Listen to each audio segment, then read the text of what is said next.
pahalagahan ang isang tunay na kaibigan dahil minsan ka lang makakahanap ng ganyan tao. Ako po ang inyong lingkod, Tagapanood TV. Isang mabiyaya at masaganang araw po sa ating lahat. Welcome back po dito sa ating YouTube channel at Facebook page. Ngayong araw po ang ating pag-uusapan, bibigyan ng komento, reaction, opinion ay ang balitang Ximen ng Meteor Garden nagsalita na sa pagpanaw ni Barbie Hsu, at yan po ay galing sa channel ni Showbiz Trend Update. Nasa description po yung link na kanyang channel, bisitahin po at pakisuportahan na rin. Kaya naman wag na natin patagalin to, simulan na po natin ang ating reaction video sa araw na to mga tagapanood. Let's do this! Welcome back sa aking channel. Ken Chu, o mas kilalang Ximen sa drama series noon na Meteor Garden na kasama sa grupong F4, nagsalita na sa pagpanaw ng kanyang kaibigan na si Barbie Hsu na mas kilalang Sunshine. Panuurin at pakinggan ang buong detalye.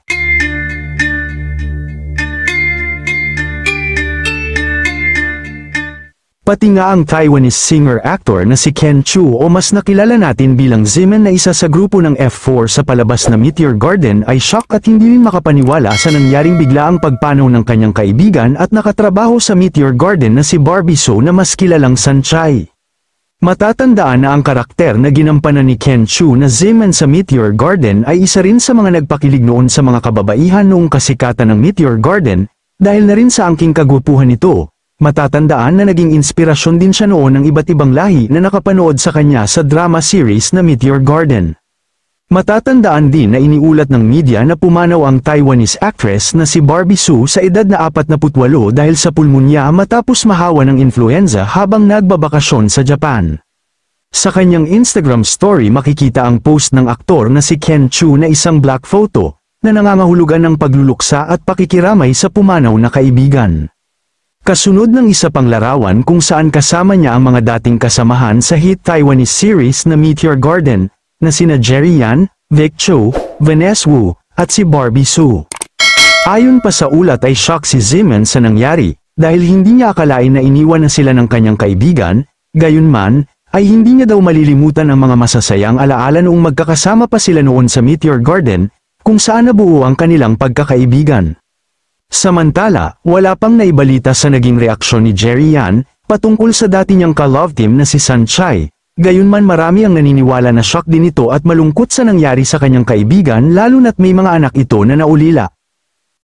Kayo mga ka-showbiz, anong masasabi niyo sa ating showbiz topic ngayon?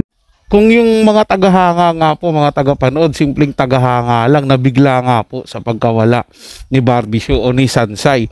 Lalo na kaya itong mga naging kasama niya sa trabaho na sikat yung serye nila noon. Sobrang mabibigla rin po yan mga tagapanood, at hindi lang basta mabibigla, malulungkot din po yan mga tagapanood. Biruin mo, kasama mo lang siya dati. Siyempre kahit pa paano nagkikita pa rin yan, nasusubaybayan pa rin nila ang mga buhay nila, diba? Tapos biglang mababalitaan mo na lang na nagbakasyon lang tapos biglang pumanaw na, diba? Napakabilis po ng pangyayari mga tagapanood, kasi hindi naman ganun katanda si Barbie Hsu mga tagapanood, si Sansay bata pa po yan kung tutuusin. Kaya sobrang malulungkot po yung mga kasamahan niya na mawawalan sila ng isa nilang tinuturing na kaibigan. So sobrang sikat po nung serye nilang Meteor Garden noon na sa halos lahat ng bansa pinalabas po yun.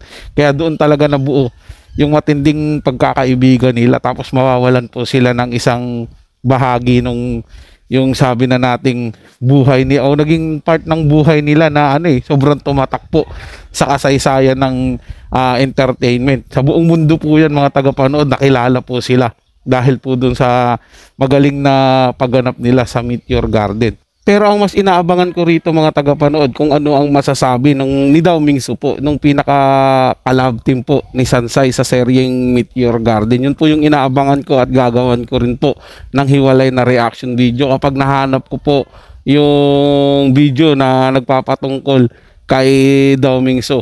Kasi gusto ko pong malaman kung nashock ba siya, malungkot ba siya, o ano po yung pinaka-reaction niya. At masasabi niya sa biglaang pagpanaw ng kanyang collab team noon sa Meteor Garden na si Sansay o Barbie Hsu sa totoong buhay. So yun lang po mga tagapanood, no? Nagustuhan nyo po yung ating talakayan sa araw na to. At kung kayo bago lang po na napadaan dito sa ating channel, huwag nyo po sanang kalimutan na mag-subscribe. Hit nyo na rin po ang notification bell para lagi po kayong updated sa mga bago pang video na ating ilalabas. Share, like, and comment din po kayo mga tagapanood. Atin yung babasahin at pupusuan. So hanggang sa muli po, ito yung Tagapanood TV. Komento at opinion lamang. Wala pong personalan. Paalam po at mabuhay po kayong lahat.